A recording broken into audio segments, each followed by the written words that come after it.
저희가 저희 밑에서 드리는 예배가 찬양이 좀 이렇게 빠를 수도 있고 같이 따라하시기 어려우실 수도 있지만 저희 예쁜 마음으로 같이 즐거운 마음으로 하나님 앞에 예배하는 시간이 되었으면 좋겠습니다.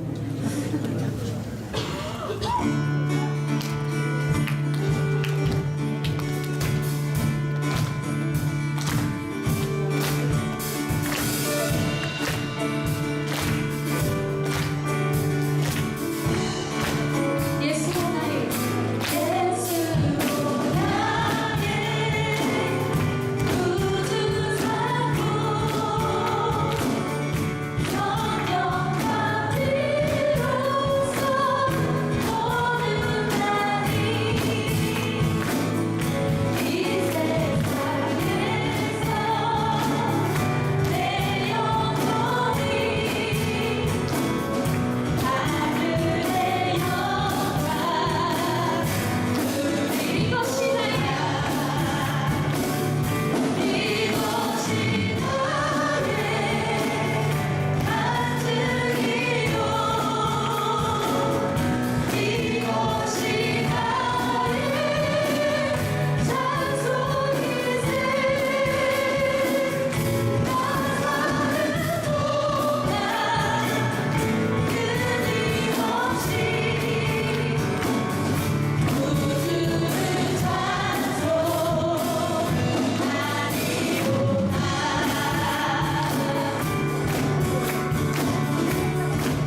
같이 기도하는 시간을 좀 잠시 가졌으면 좋겠는데요. 정말 막상 세상을 살아가면서 내가 좁은 길로 가기보다는 더 쉬운 길을 찾지 않았나 싶은 생각이 듭니다. 저희 같은 경우에는 아직 해야 될 것들이 너무 많다고 생각이 들고 당해야 될 것들이 너무나 많다고 생각이 드는 입장이라 더 쉽게 가고 싶고 더 빨리 가고 싶은 생각이 너무 많아요.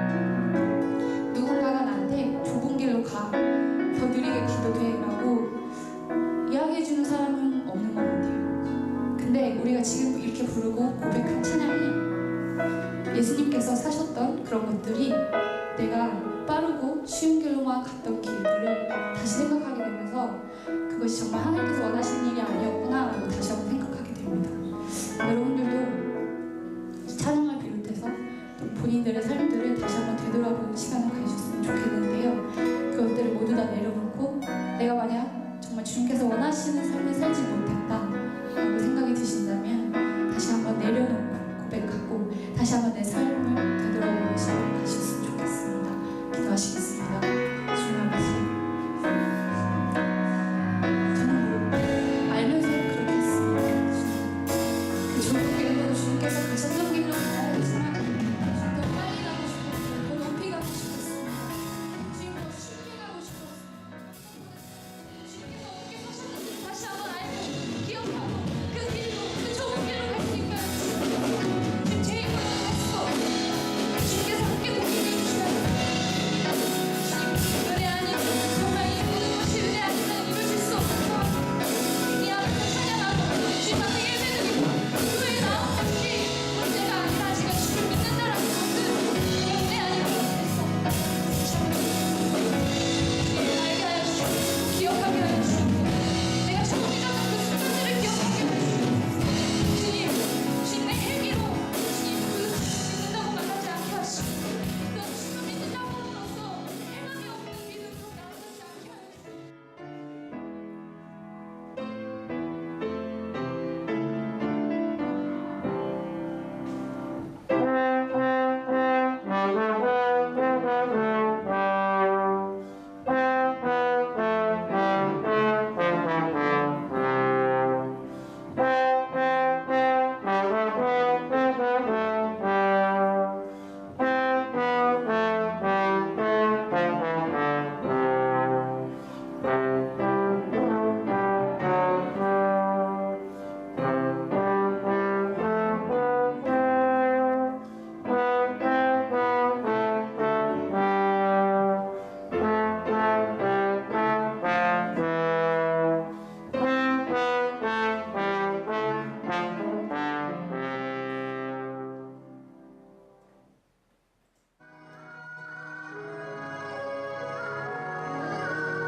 주님이 홀로 가신 그길 나도 나아가오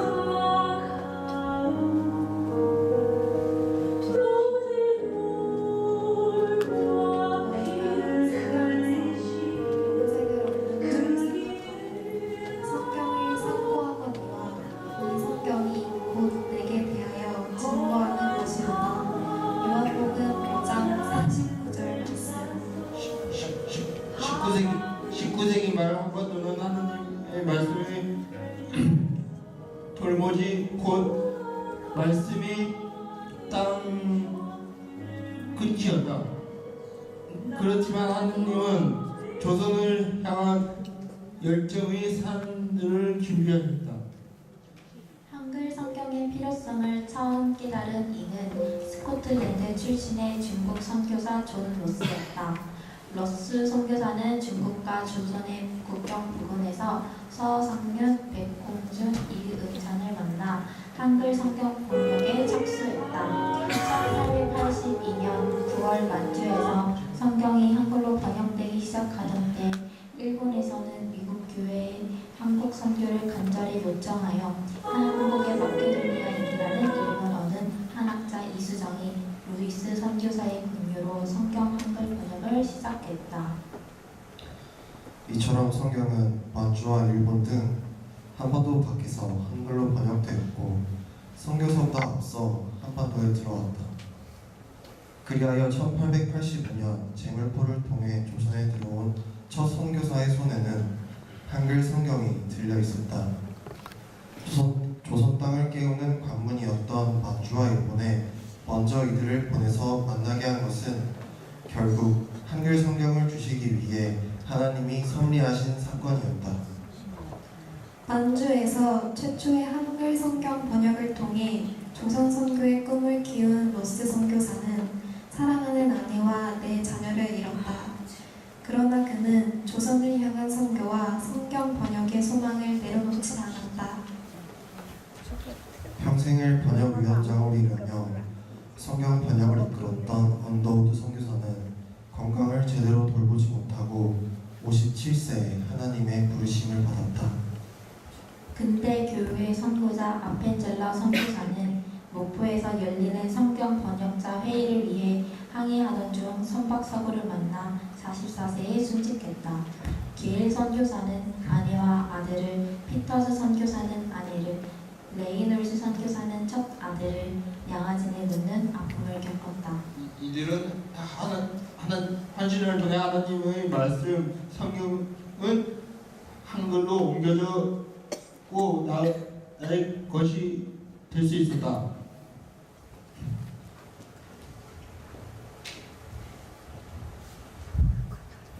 There is crying need for hurrying on the translation as fast as possible. 가능한 한 빨리 성경을 한글로 번역해달라며 간절히 울부짖듯 요청합니다. 초기 선교사들은 한국 기독교인들을 성경을 사랑하는 자들, Bible lovers라고 불렀다. 선교사들을 도와 성경 복음을 맡았던 권서들은 한 사람 한 사람의 손에 성경을 들려 각 사람이 예수 그리스도를 인격적으로 만나 교제할 수 있도록 인도했다. 권서들은 하루에 서너 권의 성경을 전하기 위해 비가 오나 눈이 오나 성경 붙짐을 지고 100리가 넘는 길을 걷기도 마다하지 않았다. 선교사 밀러에 의하면 한 자매는 10일간의 성경 공부를 위해 쌀자루를 이고 수백 리를 걸어왔고 다른 이는 아이까지 업고 왔는데 그들의 손에는 손때 묻고 낡아 빠진 성경이 들려 있었다고 한다. 언더우드는 말했습니다. 나는 씨를 뿌리기 위해 조선에 왔는데 이미 맺힌 가시를 거두게 되었습니다. 종교개혁 500주년을 맞이하는 지금 우리는 무엇을 잊고 잊으며 무엇을 잃고 살아가고 있는가. 하나님의 설립 가운데 귀한 신앙의 선배들을 통해 우리에게 주신 말씀으로 돌아가 믿음과 은혜가 회복되며 사명과 헌신이 살아가는 교회가 되기를 기도합니다.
힘차게 박수 부탁드리겠습니다.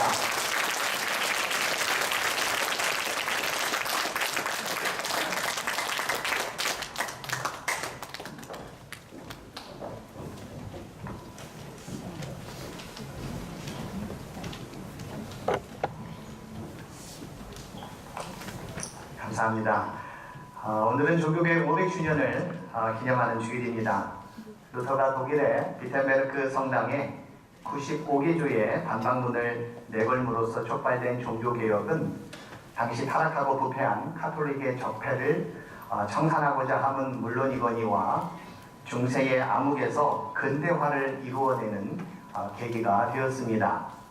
독일 카셀대학교의 사회학자인 김덕영 교수는 루터의 종교개혁은 당시 종교와 사회가 얼마나 개인주의와 세속주의에 물들어 있었는가를 각인하는 사건이었고, 이에 루터는 망치로 1000년간 지속된 중세의 암흑에서 인간을 해방시켰다라고 종교개혁의 의의를 밝힙니다.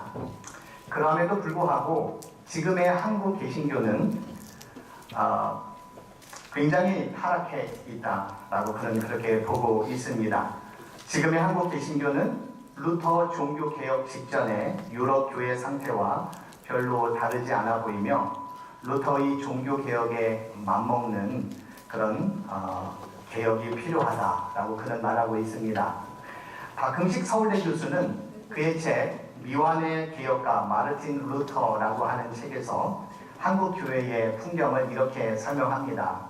종교개혁 직전 유럽 교회와 많은 부분 닮아 있고 그보다 더 타락했으며, 지금 필요한 것은 당시 신앙의 본질에 다가갈 수 없게 만들었던 당대의 종교의 적폐를 향해 겨냥했던 루터의 개혁 그리고 비판의 정신, 이것들을 회복하는 것이 오늘날 우리 교회가 필요한 사명이다, 이렇게 이야기를 합니다. 팔은 안으로 붙는 법이고 비판을 해봐야 누워서 침 뱉기 격이지만 지금의 한국 교회의 상황에 대한 여러분들의 진단 역시 다소 부정적인 것들이 많이 있으리라 그렇게 생각이 됩니다. 이런 상황에서 종교개혁 500주년을 맞이했다는 것은 각별한 의미와 뜻으로 새겨야겠지만 500주년이라고 하는 말이 무상하게 올 한해 한국 개신교는 그 어느 해보다도 치명적이고 부끄러운 일들을 많이 경험했습니다. 일찍이 미국의 영성가인 리차드 포스터는 그의 책 돈, 섹스, 권력에서 이들의 긍정적 혹은 부정적 측면의 양면성에 대해 언급하면서 비록 우리가 가장 세속적인 땅에서 살아가고 있지만 가장 성스럽게 살아가는 법을 알아 하나님께서 우리에게 주신 각양의 선물을 순리대로 살아야 할 것을 당부했습니다. 그러나 우리는 돈, 섹스, 그리고 권력 앞에 하늘을 거스러 살 때가 많았음을 고백하지 않을 수가 없습니다. 명심보감에 순천자 흥, 역천자 망이라는 말이 있듯이 우리는 개혁이라는 말을 입 밖에 내기가 민망할 만큼 역천자가 되어 망하는 길을 걸어가고 있지는 않은지 돌아봐야 할 것입니다. 루터가 종교개혁을 한 지 500년이 되었음에도 불구하고 여전히 개혁이 제대로 이루어지지 않은 이유 중에 하나는 나이를 헛먹었기 때문일 겁니다. 사도 바울의 표현으로 말씀드리자면 예수 안에서 참 자기를 발견하고 속사람이 날마다 변화하여 그리스도의 장성한 분량에 아직 이르지 못했기 때문입니다. 변화하는 세월과 계절에는 민감하여 각양각색의 외면의 옷들을 우리는 갖춰 입으면서도 내면의 옷, 속사람의 옷은 우리가 아직 입고 있지 못하는 그런 실정입니다. 진정한 종교개혁이라고 하는 것은 나 자신의 변화로부터 시작된다는 점을 우리는 잊지 말아야 할 것입니다. 남의 눈 속에 있는 티는 보면서 제 눈 속에 있는 들보를 깨닫지 못하는 어리석음이 우리 가운데에는 없어야겠습니다. 로마서 12장 2절에 있는 말씀처럼 우리는 이 세대를 본받지 말고 오직 마음을 새롭게 함으로 변화를 받아 하나님의 선하시고 기뻐하시고 온전하신 뜻이 무엇인지를 분별해낼 줄 아는 그런 신앙인이 되어야 할 것입니다. 루터의 종교개혁은 자신의 옛 생활과 구습에서 벗어나 참 자기를 찾고 경험하는 길을 열어준 사건이었습니다. 당시 개개인들의 신앙이라고 하는 것은 자신의 것이라기보다는 통제와 억압과 착취의 전유물이라 할 수 있는 노예적 신앙이었습니다. 구원의 길, 생명의 길, 영생의 길에 카톨릭이 버젓이 자리하고 있었고 성직자 계급이 하나님과 인간 사이에서 중재자 역할을 했으며 인위적으로 설정한 무수히 많은 전통과 율법과 권위와 의례와 행위들이 신과 인간 사이를 가로막고 있었습니다. 이에 루터는 이 모든 장막을 거두어내고 오직 의인은 믿음으로 말미암아 산다라고 주장하였습니다. 우리의 힘과 노력과 의지로는 하나님 앞에서 절대 의로워질 수가 없습니다. 그러나 하나님께서 예수 그리스도를 통해 우리와의 관계를 심판과 정죄의 관계에서 의로운 관계로 판결을 내려 주셨다라는 겁니다. 죄를 범하여 10년, 20년, 아니 무기징역을 산다면 그 사람의 자유는 박탈당하겠지만 예수 안에서 우리는 참 자유를 얻었고 새 생활이 시작되었다라는 점입니다. 누구든지 그리스도 안에 있으면 새로운 피조물이라 이전 것은 지나갔으니 보라 새 것이 되었도다. 이것이 우리의 현존이라면 우리는 어떠한 인생을 살아야겠습니까? 무엇이 우리의 삶의 근간이 되어야겠습니까? 오직 의인은 믿음으로 말미암아 살리라. 이런 저와 여러분들이 되시기를 간절히 부탁드립니다. 그러나 우리의 믿음은 세속화와 물질 만능주의 앞에서 날마다 도전을 받습니다. 섬김보다는 성공에 대한 집착이 우리의 삶을 피폐하게 만듭니다. 개인주의와 이기적이고 배타적인 삶의 태도는 인간 사이의 관계를 황폐화시키고 공동체의 가치를 뒤흔듭니다. 이런 비판은 어제 오늘만의 일은 아닙니다. 종교개혁이 일어난 후 500년 동안, 아니 기독교가 태동된 이후 2000년 동안 우리의 믿음은 세상 속에서 늘 도전을 받아왔습니다. 하지만 이 도전 앞에 우리의 대응이 너무 나약했고 쉽게 변질되었다는 것이 문제입니다.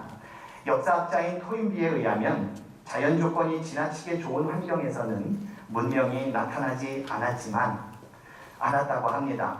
안락한 환경보다는 가혹한 환경 속에서 문명은 발생했다라고 그는 말하고 있습니다. 외부의 도전에 효과적으로 응전했던 민족이나 문명은 살아남았지만 그렇지 못한 민족은 소멸했다는 겁니다. 루터 당시의 환경은 어땠습니까? 가혹했습니다. 그러나 95개조의 반박문을 비텐베르크 성당 문 앞에 망치로 내리침으로써 길고 길었던 중세의 어두움을 그는 깨뜨려 버리지 않았습니까?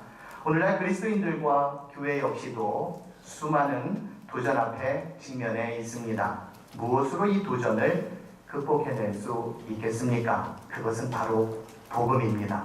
삶의 가치, 인생의 가치, 인간의 가치, 생명의 가치, 영생의 가치, 공동체의 가치, 하나님 나라의 가치들이 담겨있는 이 복음의 말씀이야말로 오늘 우리가 직면해 있는 다양한 문제와 도전 앞에 슬기롭게 헤쳐나갈 수 있는 길이 되는 줄로 믿습니다.